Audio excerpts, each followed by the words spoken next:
A must for all who come to visit Ottawa is a drive through the beautiful Gatineau Hills. These wooded hills are the foothills of Canada's Laurentian Mountains. They are a unique and diversified ecosystem situated on the doorstep of our nation's capital. An obvious attraction is that they can be easily reached in 15 minutes from Parliament Hill. It's estimated that at least 2.5 million visitors come to this natural wilderness each year to enjoy its beauty and outdoor recreation. Situated next to our country's center of politics, these hills also contain many important historic sites. At the head of this list is the remarkable estate of our 10th Prime Minister. This summer residence of William Lyon Mackenzie King has become a first-class historic destination. Many come to hear the story behind this complex public figure that marked Canadian history for a half a century. Others come to enjoy the peaceful setting and to discover the romantic atmosphere of the Victorian era. Mackenzie King discovered Kingsmere in the autumn of 1900, and it became one of the preoccupations of his life. Over 50 years he expanded his holdings to over 500 acres. It was here that he entertained such dignitaries as Winston Churchill, Joseph Karsh, and Charles Lindbergh. When he died in 1950, he bequeathed this national gem to the people of Canada.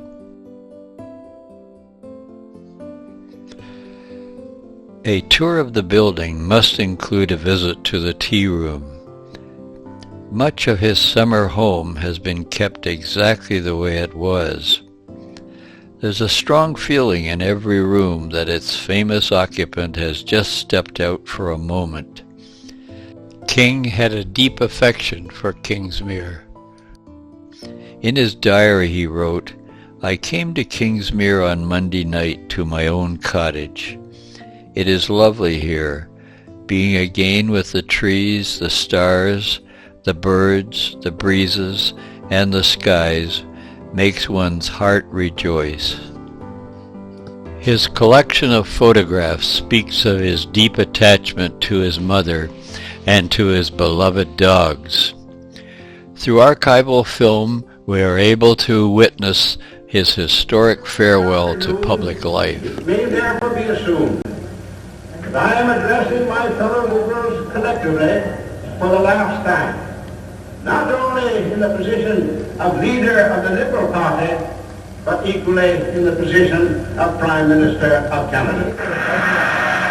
When he turns power over to Louis Saint-Laurent in November of 1948, King has served as Prime Minister of Canada for 21 years, 5 months, and 5 days.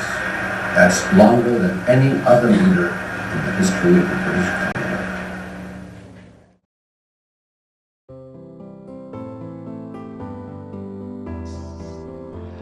Visiting this extraordinary estate provides a glimpse of King's love for horticulture, history, and architecture. He personally planned the landscaping, the pathways, and the gardens throughout these extensive grounds. This gift to the people of Canada is being retained in its original state in accordance with King's final wishes. It is not the gardens that give a picturesque quality to the Mackenzie King estate. It is the ruins that King collected and placed throughout his land.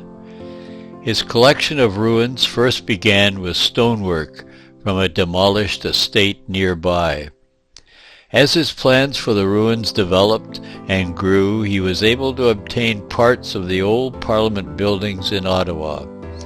Years later, his collection even included materials salvaged from important buildings that had been destroyed during the London Blitz. Upon completion, King believed he had received a religious sign that his ruins had been turned into sacred ground. In his life, King interpreted many things as signs from the spiritual world, and he used these to guide his decision-making. He kept detailed diaries throughout his life, and these revealed that he had been a lonely man who worshipped his mother and his dogs. His diaries also showed, however, that he had a masterful understanding of Canadian politics and public issues. Cautious and careful, sometimes slow to act, over the years King possibly achieved more for Canada and his party than any other Prime Minister.